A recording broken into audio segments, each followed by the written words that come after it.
Bismillahirrahmanirrahim. Assalamualaikum warahmatullahi wabarakatuh. Alhamdulillah Ibu, terima kasih banyak sudah memberikan waktu dan peluang untuk kami di sini. Kami dari CGP Ibu, angkatan 10, dan kebetulan dari SDN yang bersangkutan yaitu SDN Kampung Melayu 01 Pagi. Bu, mohon maaf nih sebelumnya, kami di sini ada beberapa hal yang ingin tanyakan mengenai kepemimpinan Ibu, mulai dari awal menjadi kepala sekolah sampai saat ini.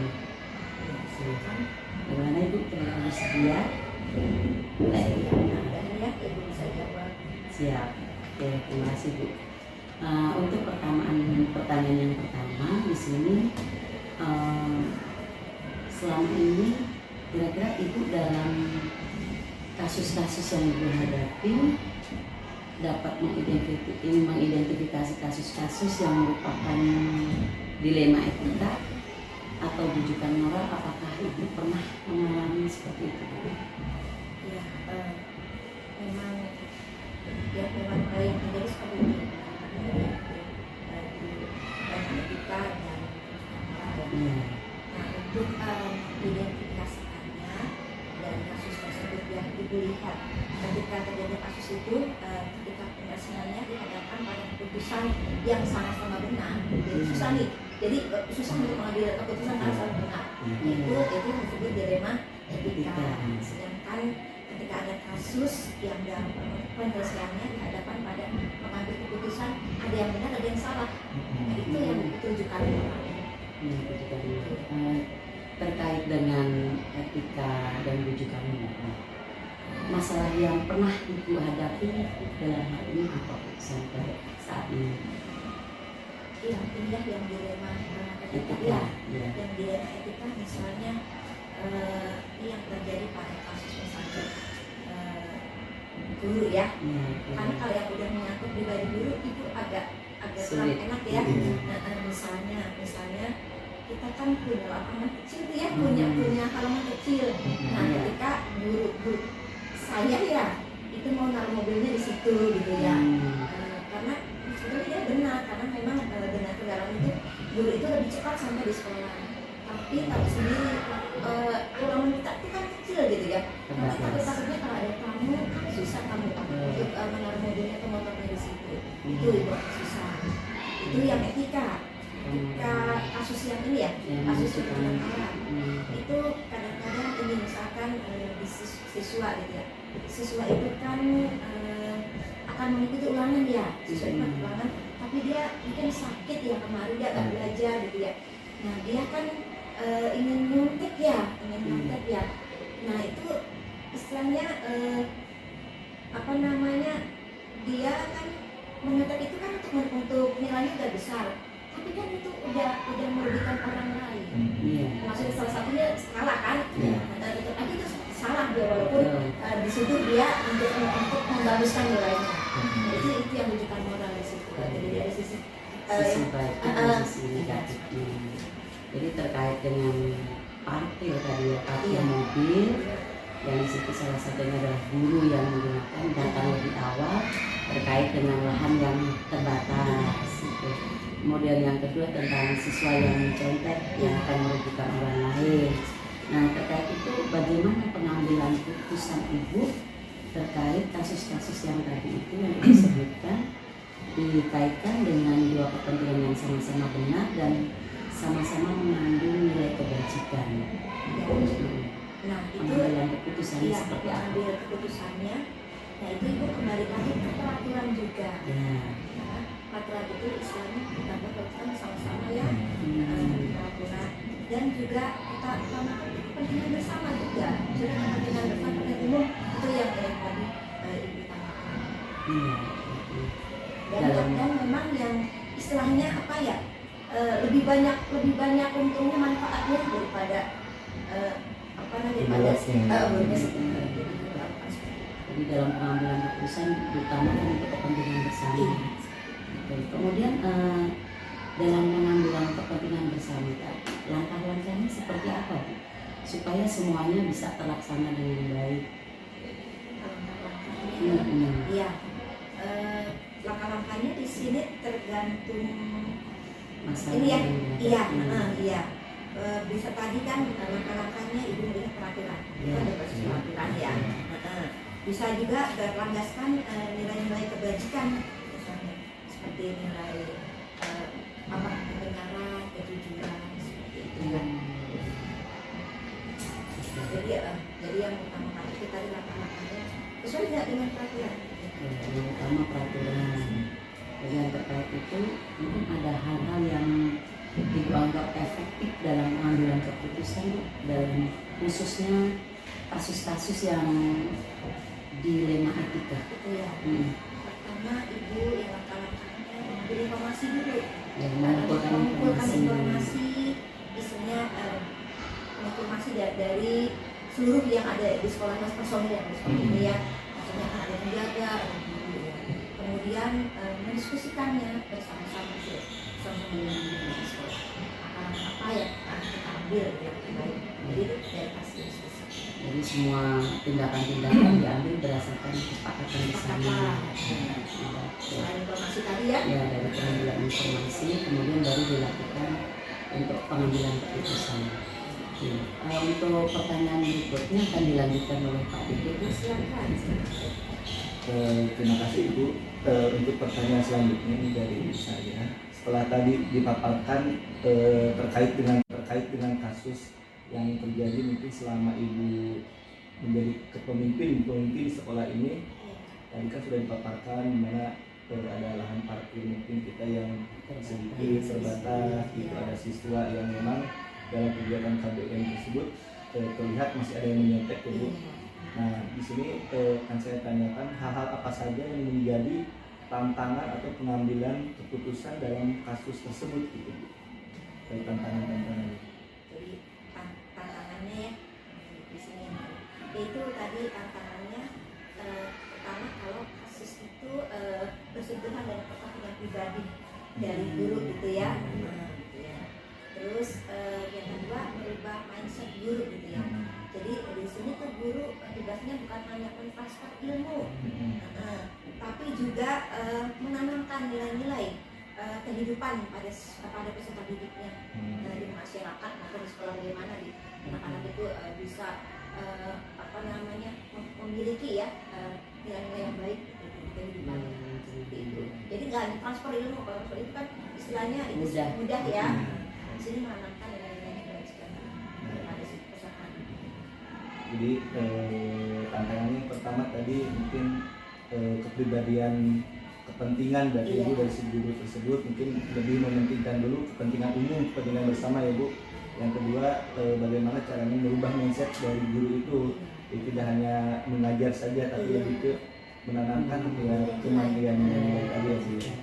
Selanjutnya Ibu selama ini mungkin yang terjadi dalam kasus-kasus tersebut, apakah Ibu menyelesaikan dengan dilema etika tadi itu langsung diselesaikan di tempat dan di waktu yang sama, atau Ibu membuat jadwal khusus untuk menyelesaikan masalah-masalah tadi gitu?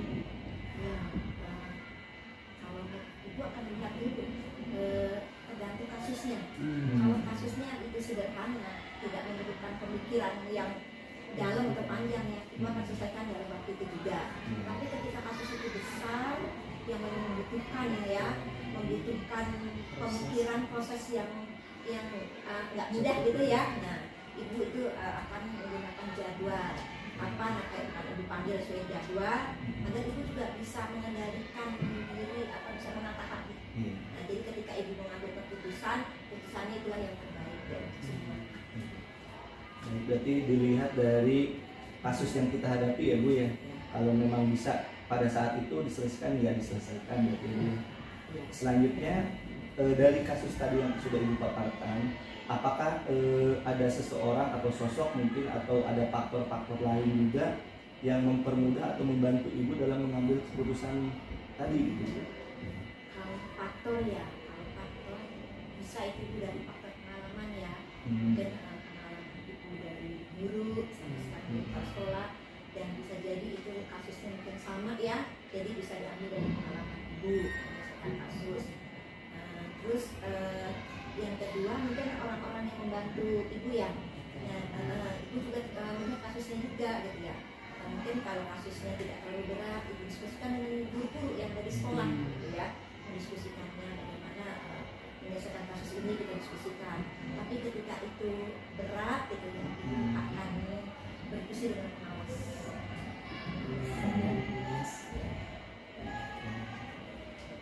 Jadi berarti melihat dulu apa namanya kejadiannya ya Bu ya, kalau memang suatu kasusnya masih bisa ibu tangani, berarti ibu menangani diskusi lah dengan guru ya Bu ya. Kalaupun memang kasusnya harus melibatkan pengawas, ibu koordinasi dengan pengawas karena ada atasan dulu di dalam sekolah ini.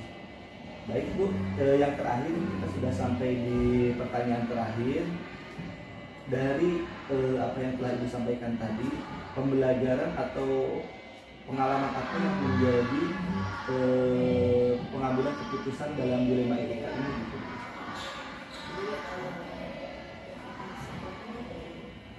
Itu bahwa kita ketika kasus masalah itu kita musyawarah awal bersama-sama dulu ya, kemudian juga keputusan yang kita ambil itu ya sesuai dengan peraturan. Dan kita juga harus mengutamakan kepentingan untuk siswa peserta didik. Baik Ibu, alhamdulillah pertanyaan terakhir sudah terjawab dari rangkaian pertanyaan. Ada 8 ya Bu Siti ya tadi ya. Berarti intinya kita melihat dulu sebuah kasus, terus penyelesaiannya atau solusinya dengan melihat kepada tujuan, apakah itu untuk kepentingan bersama atau kepentingan pribadi. Selanjutnya di situ. Ya, baik Bu, terima kasih atas waktu yang Ibu sediakan untuk kami dalam menyelesaikan tugas kami dalam melaksanakan terutama tugas CGP di modul 3.1. Alhamdulillah cukup terbantu dengan kehadiran Ibu di sini dan dengan apa yang Ibu sampaikan kepada kami tentang bagaimana masalah itu dan bagaimana menyikapinya sampai kepada langkah-langkah penyelesaiannya, dan siapapun yang terlibat dalam penyelesaian masalah sudah Ibu sampaikan kepada kami, dan mudah-mudahan dari apa yang Ibu sampaikan pada hari ini dapat bermanfaat untuk kami dan akan kami jadikan pengalaman pembelajaran kami ke depan. Sekali lagi terima kasih banyak untuk kegiatan pada pagi ini. Sama-sama ya. Ya, seperti yang aku bilang bermanfaat ya. Dan itulah sedikit pengalaman ya dari Ibu. Pak Ibu bisa diperluas lagi ya. Dan ada Ibu cukup ya. Terima kasih. Bersemangat ya waktu itu ya. Baik, terima kasih banyak Bu. Sama-sama. Assalamualaikum warahmatullahi wabarakatuh.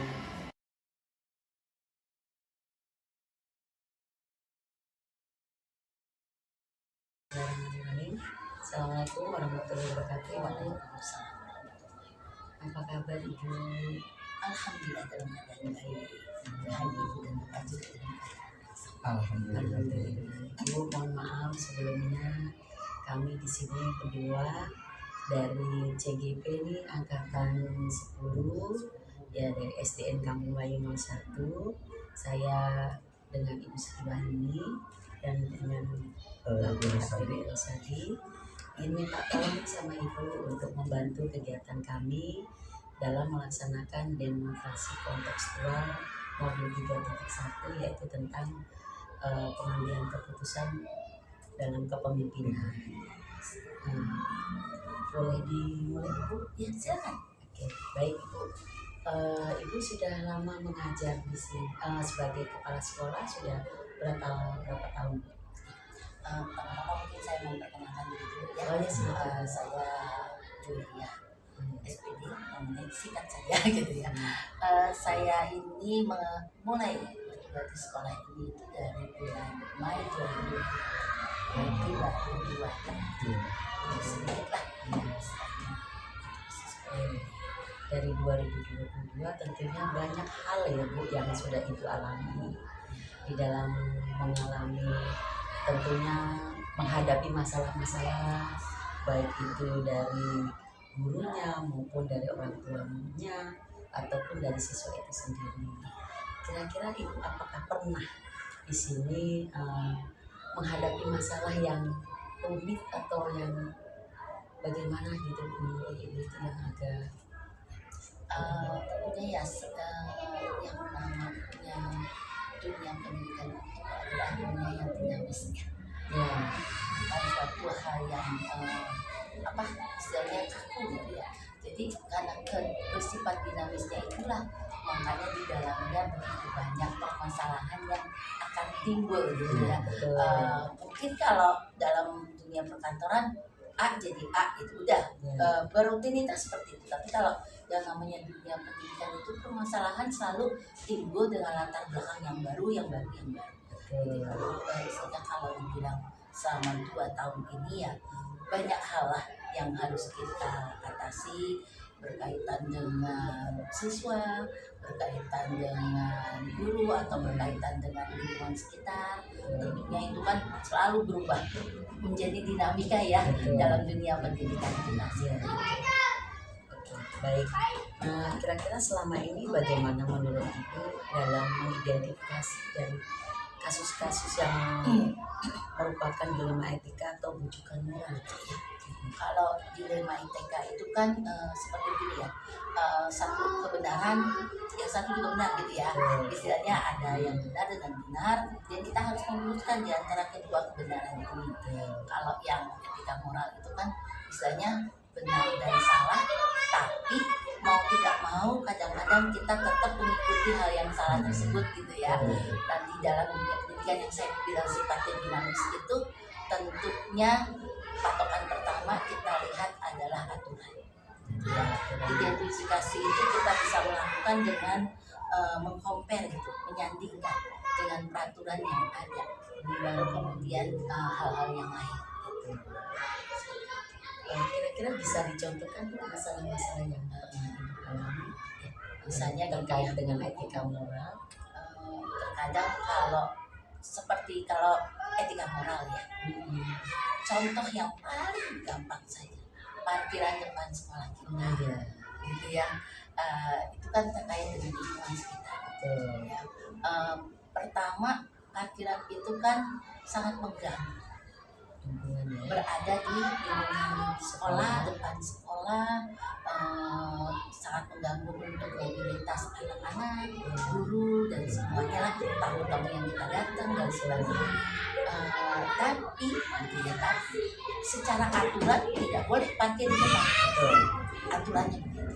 Tapi kan ternyata tetap aja dalam prakteknya itu tetap ada parkirnya. Kenapa seperti itu? Karena memang ini sudah berlangsung sangat lama. Kemudian juga terkait dengan instansi yang memakainya, gitu ya. Rata-rata yang parkir di depan itu adalah orang Polres Jakarta Timur, ya, orang-orang kepolisian. Kita sudah kerjasama dengan humasnya. Saat saya datang di sini, saya kan dikomplain sama Pak Kasatlantas, Pendamping Kasudin datang ke sini, komplain nih tentang parkiran itu. Kita kan harus menyikapi ya. Makanya kemudian kita ke Humas Polres. Tapi jawaban mereka apa? Mohon maaf Ibu, kami Polres tidak punya parkiran. Gitu. Jadi mau tidak mau akhirnya parkiran kami mengular sampai ke depan sekolah. Sampai depan sekolah. Jadi akhirnya win-win solusinya gini. Jadi kalau misalnya kita punya tamu dinas atau kita ingin menggunakan parkiran di depan untuk tamu-tamu kita, saya bersurat atau bisa lisan bisa tertulis ke Humas Polres. Kita suka kasih tahu tuh gitu kok, kayak seperti kemarin kita kedatangan tamu dari mancanegara ya, terus kita harus menyediakan lahan parkir untuk mereka. Saya bilang ke sana, Pak, bagaimana kita ada tamu, kita butuh dari jam sekian sampai jam sekian selama 3 hari, kita mohon. Nah dia menyetujui permintaan kita, bersih itu parkiran kita, tapi 3 hari saja gitu. Selanjutnya balik lagi seperti semula gitu. Jadi susah gitu ya Pak Satlantas dan Nah Pak Nasruddin datang dulu, ini gimana dia Bu diatur pakai dibatasin, kita batasin misalnya, kita batasin pakai apa ya, pembatas gitu ya, tapi kan yang memungkinkan kepolisian, yang bagian lalu lintas gitu, haknya dia kan, kita nggak bisa apa-apa. Ya itu kita lanjutkan dari pertanyaan yang selanjutnya, dari yang Ibu ceritakan dari pengalaman Ibu pertama kali sampai saat ini. Ibu saya minta tolong untuk dibantu menentukan langkah-langkah apa sih Bu yang, atau prosedurnya seperti apa jika Ibu itu yang Ibu lakukan selama ini Bu, prosedur atau langkah-langkah yang bisa Ibu terapkan di sekolah ini. Jadi langkah-langkah yang saya ambil itu dalam menghadapi permasalahan dilema etika dan juga moral itu, yang pertama ya kita cari tahu latar belakang dari permasalahan. Jadi kita mencari fakta-fakta dari semua yang terlibat. Yang kedua, kemudian dari fakta-fakta yang dihasilkan, yang kita dapatkan itu kita olah, kita analisis. Apa sih sebabnya, apa sih yang menjadi permasalahannya gitu. Nah, dan setelah kita analisis dengan berdasarkan fakta-fakta tersebut, kita evaluasi dengan peraturan, di-compare, maksudnya disesuaikan, disandingkan dengan peraturan yang berlaku. Ini bagaimana kalau kejadiannya seperti ini, apa ya aturan-aturan yang terkait dengan kejadian-kejadian seperti itu, tentunya kita perlu disandingkan gitu istilahnya. Nah, setelah semua itu kita lakukan, barulah kita memberi keputusan. Jadi setelah udah berbagai pertimbangan, tentunya dengan hal yang sudah Ibu lakukan, dengan pertimbangan-pertimbangan yang banyak tadi, kemudian akan dapat menyelesaikan permasalahan dengan baik Bu ya, dan dapat ditindaklanjuti untuk hal-hal yang terkait supaya semuanya dapat berjalan dengan baik.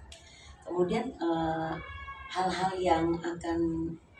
apa saja Bu yang ada selama ini yang Ibu anggap efektif dalam pengambilan keputusan, terutama dalam kasus-kasus yang sudah Ibu alami tadi dengan dilema etika. Yang paling efektif yang kita lakukan itu cari data. Cari data dulu deh yang kita dapetin dari fakta-fakta yang kita peroleh dari berbagai sumber. Itu efektif banget buat kita menjadi landasan kita dalam pengambilan keputusan. Tanpa data sebenarnya nggak boleh kita lakukan ambil keputusan, dan ya kita harus tahu pandangan semuanya, data-data dari semua pihak, informasi semua pihak, itu akan membantu kita mengambil keputusan yang terbaik. Baik Ibu, dari semua yang saya tanya tadi akan dilanjutkan oleh Pak Dede ya Bu. Silakan. Baik Ibu, selanjutnya dari saya ini, dari beberapa tadi mungkin permasalahan yang Ibu hadapi di sekolah ini, bagaimana yang menjadi tantangan Ibu dalam pengambilan keputusan dalam dilema etika tersebut? Tantangannya dalam pengambilan keputusan yang terkait dengan dilema etika dan rujukan moral itu ya, rata-rata adalah menghasilkan putusan akhir yang tepat. Terkadang apa yang kita katakan tepat itu tidak selalu dianggap baik oleh semua pihak. Gitu ya.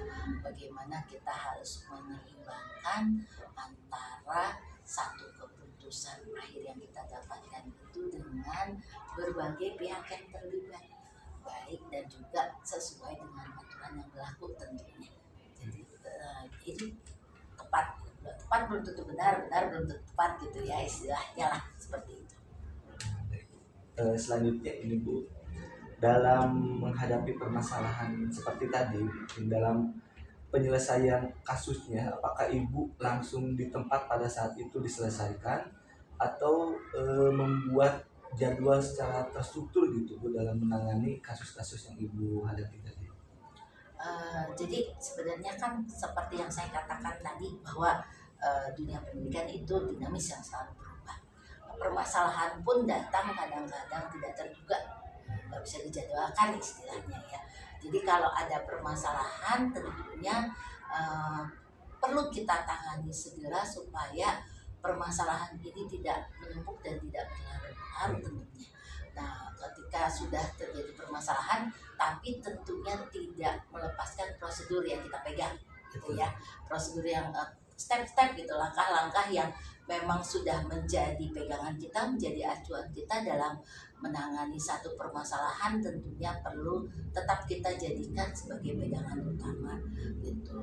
Walaupun spontan, gitu, tapinya tidak berarti spontan itu mengikuti emosi yang ada pada saat itu. Jadi kelola dulu apa yang terjadi, kita kelola, kita tenangkan dulu, kemudian prosedurnya dijalanin, barulah kita bisa menghasilkan suatu keputusan yang bisa dirasakan tepat oleh semua pihak, gitu ya. Tapi terkadang pula dari keputusan-keputusan itu, dari permasalahan-permasalahan itu juga kita sampaikan nih dalam hal yang terjadwal, dalam rapat, misalnya rapat koordinasi sekolah gitu ya. Jadi apa yang terjadi ini kita evaluasi, kita bicarakan lagi kepada guru-guru semua elemen yang ada di sekolah. Mungkin juga kadang-kadang kita perlu melibatkan komite juga, supaya apa? Supaya dalam menghadapi satu permasalahan tersebut kita punya pandangan yang sama, punya sumber yang sama, sehingga ketika keputusan itu diambil, keputusan itu menjadi keputusan bersama. Tidak ada perbedaan dari semua elemen yang baik yang terlibat ataupun yang ada di sekolah, supaya nanti keluarnya, oh ya ini yang kita tentukan, ini yang kita putuskan, sehingga bisa jadi pegangan semuanya. Baik Bu, berarti betul tadi dikatakan Ibu bahwa sebuah permasalahan itu tidak ada juga di kalender mungkin Bu ya. Dari Ibu tadi mungkin langsung ditangani pada saat itu di tempat dengan dikuatkan dengan data. Selanjutnya mungkin membuat jadwal starter program, yaitu pertemuan dan kolaborasi mungkin Bu ya dengan orang tua. Bagaimana? Baik Ibu, dari beberapa kasus tadi mungkin apakah ada seseorang atau faktor-faktor yang selama ini mempermudah atau membantu Ibu dalam pengambilan khusus dalam kasus dilema etika ini? Ya, hal-hal yang mempermudah ya, faktor-faktor yang mempermudah dalam pengambilan keputusan itu biasanya kita juga bisa dapat arahan, bimbingan, petunjuk dari atasan kita. Kan mereka memang tugasnya untuk melakukan pembimbingan kita. Jadi ketika ada kasus, kita perlu juga meminta arahan dari beliau. Kemudian juga kita bisa ambil informasinya dari rekan sejawat, teman-teman yang sesama kepala sekolah yang mungkin pernah mengalami kasus yang sama. Pengalaman mereka kan jadi bahan data buat kita ya, jadi bahan informasi lah. Kemudian juga bisa diambil dari ahlinya gitu ya. Bisa kita misalnya dari psikolog ketika menangani anak-anak yang berkebutuhan secara psikologis gitu. Bisa juga kita ambil ilmunya sumber-sumber dukungannya dari internet, dari buku-buku yang terkait dengan permasalahan tersebut, atau juga bahkan kita bisa ambil dukungan itu, faktor-faktor pendukung itu dari siswa kita sendiri. Terkadang ada hal-hal tertentu yang dalam perubahan zaman ini, hal-hal yang kita nggak ketahui. Ternyata anak-anak kita jauh lebih tahu daripada kita. Kita juga bisa jadikan itu sebagai sumber informasi kita untuk mendukung dalam penyelesaian masalah. Banyak berarti ya Bu faktor yang mendukung kita dalam menangani atau pengambilan keputusan ini, dari internet, dari jurnal, dari atasan kita, dari bawahan atau rekan sejawat juga, bahkan ada dari anak-anak juga yang ternyata dapat mempermudah kita dalam memberikan informasi ya Bu ya, penanganan kasus-kasus dilema etika ini. Oke baik Ibu, alhamdulillah kita sudah ada di penghujung kegiatan. Ada satu lagi pertanyaan dari kami. Setelah Ibu tadi menyampaikan beberapa kasus dan penanganannya, mungkin apakah ada pembelajaran atau petikan dari pengalaman Ibu terkait dengan keputusan pengambilan dalam dilema etika ini gitu? Seperti yang saya katakan di awalnya, bahwa dunia pendidikan itu adalah dunia dinamis yang terus mengalami perubahan. Jadi pengalaman-pengalaman yang saya dapat ini tentunya mengikuti perubahan-perubahan tersebut. Jadi kita harus mengikuti perubahan zaman. Jangan stuck di tempat, jangan hanya merasa cukup sampai dengan pengalaman kita sendiri, kita juga harus terus mengikuti zaman, karena tiap zaman siswa itu sesuai dengan zamannya masing-masing gitu ya. Bahwa anak-anak seperti sekarang yang generasi apa ya, mungkin cara penanganannya berbeda dengan generasi kita atau generasi sebelumnya. Jadi perubahan zaman yang perlu kita ikuti, perubahan informasi dan sebagainya yang perlu kita ikuti, sehingga apa yang kita ambil, keputusan yang kita ambil itu tepat sesuai dengan keadaan situasi pada saat itu. Alhamdulillah Ibu, perbincangan kita, mungkin sharing kita, kami mewawancarai Ibu, alhamdulillah sudah terjawab mungkin dari 8 pertanyaan. Selanjutnya mungkin dari Bu Siti. Terima kasih banyak Ibu atas waktu hari ini. Dengan kehadiran kami berdua sungguh merepotkan Ibu ya.